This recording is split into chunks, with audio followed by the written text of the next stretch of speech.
हर रोज trillions of dollars एक ऐसी मार्केट में घूमते हैं जिसका कोई ठिकाना नहीं। ये है फॉरेक्स मार्केट। लेकिन जब हम इस्लामी उसूलों की रोशनी में इसे देखते हैं तो सवाल उठता है, क्या ये सरमायाकारी है या एक किस्म का जुआ? चलिए इस पेचीदा सवाल को खोल कर देखते हैं। इस मार्केट के साइज का अंदाजा लगाना चाहते हैं तो सुनिए, हम बात कर रहे हैं 5.3 ट्रिलियन डॉलर्स की, और ये एक साल या एक महीने की नहीं बल्कि हर रोज की रकम है। ये इतना पैसा है जो दुनिया के कई मुल्कों की पूरी इकोनॉमी से भी ज्यादा है। तो जब रोज इतना पैसा हाथ बदल रहा हो तो इसके उसूलों को समझना कितना जरूरी है, इसका अंदाजा किया जा सकता है। लेकिन सबसे हैरान करने वाली बात क्या है पता है? इतने बड़े समंदर में से असल तिजारत के लिए यानी चीजें और सर्विसेज खरीदने के लिए जो पैसा इस्तेमाल होता है वो तो एक छोटा सा कतरा है। इसका 80% से भी ज्यादा हिस्सा वो तो सिर्फ कीमतों के उतार चढ़ाव पर शर्त लगाने जैसा है, बिल्कुल एक डिजिटल कसीनो की तरह। तो फिर वो लकीर कहाँ खींची जाए? कैसे पता चले कि कौन सी जायज तिजारत है और कौन सा बस एक ऊंचा दाव वाला जुआ? यहाँ पर इस्लामी मालियाती असूल हमारी रहनुमाई के लिए आते हैं।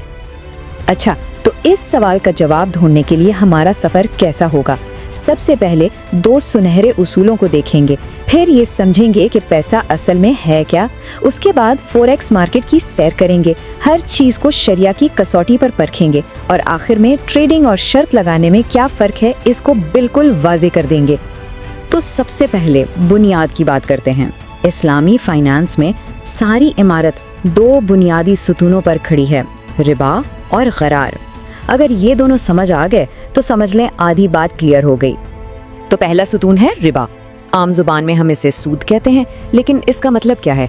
बिल्कुल सिंपल सा उसूल है। अगर किसी लेन देन में कोई हकीकी रिस्क नहीं है तो उस पर पहले से तयशुदा यकीनी मुनाफा नहीं हो सकता। मुनाफा कमाना है तो रिस्क भी लेना पड़ेगा, दोनों साथ चलते हैं। अच्छा, अब दूसरी चीज, फर्ज करें कोई एक बंद डिब्बा लेकर आए और कहे, भाई इसके अंदर जो भी है वो इतने पैसों में ले लो। क्या कोई लेगा? शायद नहीं, क्योंकि पता ही नहीं अंदर क्या है। ये जो हद से ज्यादा गैर यकीनी सूरत हाल है ना, इसी को गरर कहते हैं। जहाँ इतना धुंधलापन हो वो मुआहदा ठीक नहीं।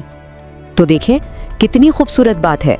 इस्लामी फाइनेंस एक बैलेंस की बात करता है। ये 2 एक्सट्रीम्स से बचाता है। एक तरफ बिल्कुल पक्का यकीन के मुनाफा होगा ही होगा, ये रिबा है, इससे बचना है, और दूसरी तरफ इतनी गैर यकीनी के कुछ पता ही नहीं, ये गरर है, इससे भी बचना है।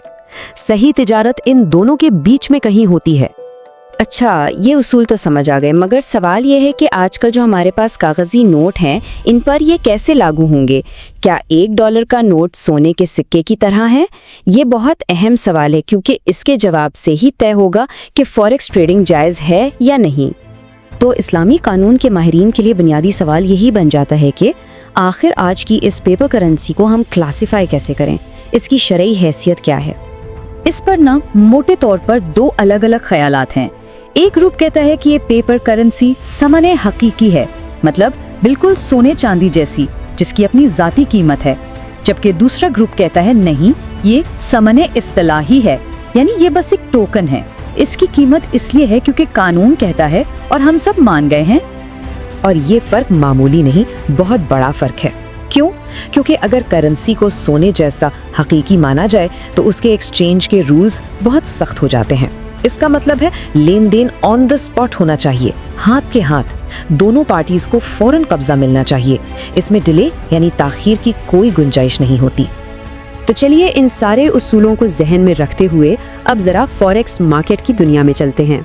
देखते हैं कि आम तौर पर रिटेल लेवल पर ट्रेडिंग होती कैसे है, असल में होता क्या है।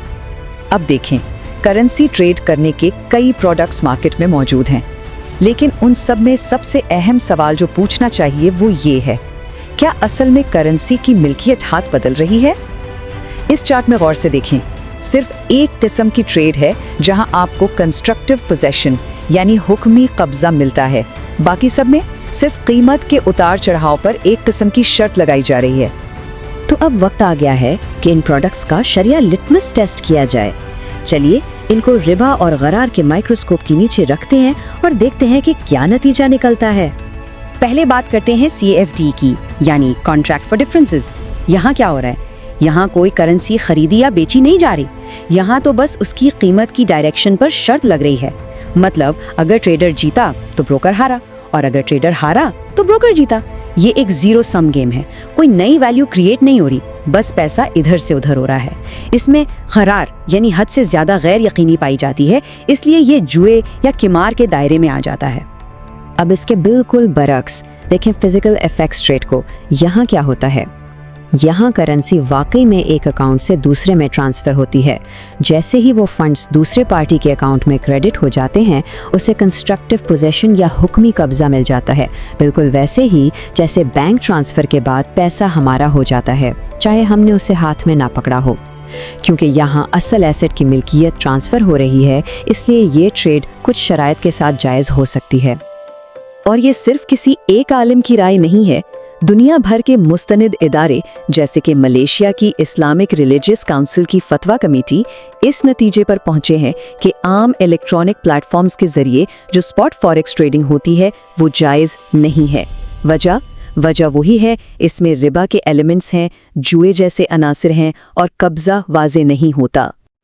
तो इस सारी बहस का निचोड़ क्या है, मतलब आखिरी बात क्या है, द फाइनल टेक अवे क्या है? देखें, बुनियादी फर्क बिल्कुल साफ है। सवाल सिर्फ इतना है, क्या किसी असल एसेट, किसी हकीकी चीज का लेन देन हो रहा है, या सिर्फ स्क्रीन पर दिखने वाले एक नंबर पर शर्त लगाई जा रही है? जायज़ तिजारत में आप एसेट के मालिक बनते हैं और उसके साथ जुड़े रिस्क के भी, लेकिन जहां मिल्कियत ही ना हो, सिर्फ कीमत के उतार चढ़ाव से फायदा उठाने की कोशिश हो, वो बेटिंग है। इस पूरी बात को डॉक्टर मोहम्मद उबैदुल्लाह ने एक जुमले में समेट दिया है।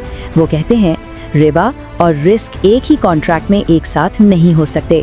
मतलब बिल्कुल क्लियर है, जहां रिस्क फ्री गारंटीड प्रॉफिट है वहां रिबा है, और जहां हकीकी एसेट का रिस्क लिया जा रहा है वहां तिजारत है। तो ये सारी गुफ्तगू हमें एक अहम सवाल पर लाकर छोड़ देती है। हम अपनी रोज़मर्रा की माली ज़िंदगी में, इस पूरी मॉडर्न इकोनॉमी में कितनी बार वाकई किसी चीज़ की वैल्यू में इन्वेस्ट कर रहे होते हैं, और कितनी बार शायद अनजाने में ही सही सिर्फ उसकी कीमत पर शर्त लगा रहे होते हैं। ये सोचने की बात है।